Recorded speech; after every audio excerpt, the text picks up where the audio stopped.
L'inquiétude semble gagner les autorités françaises sur la situation en Côte d'Ivoire.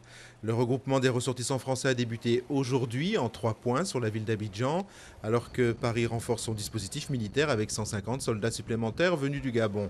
Près de 12 000 Français vivent dans la capitale économique ivoirienne. Barack Obama, candidat à l'élection présidentielle de 2012. Le président américain a annoncé aujourd'hui sa candidature pour un second mandat à la Maison-Blanche, appelant même ses partisans à se mobiliser bien avant le lancement de sa campagne.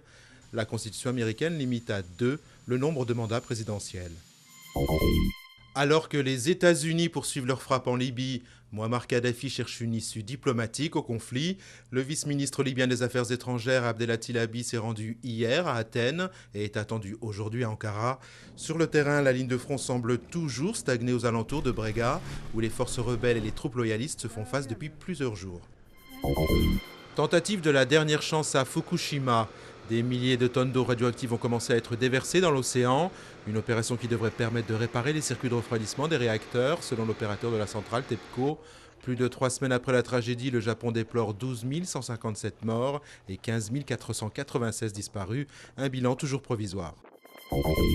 Forte progression des prix des carburants la semaine dernière. Selon la Direction générale de l'énergie et du climat, le prix de l'essence frôle son record historique, atteint début mars. Plus d'1,55 € pour le samplon 98, 1,36 € pour le gazole en moyenne. Des hausses consécutives aux troubles en Libye et au Moyen-Orient.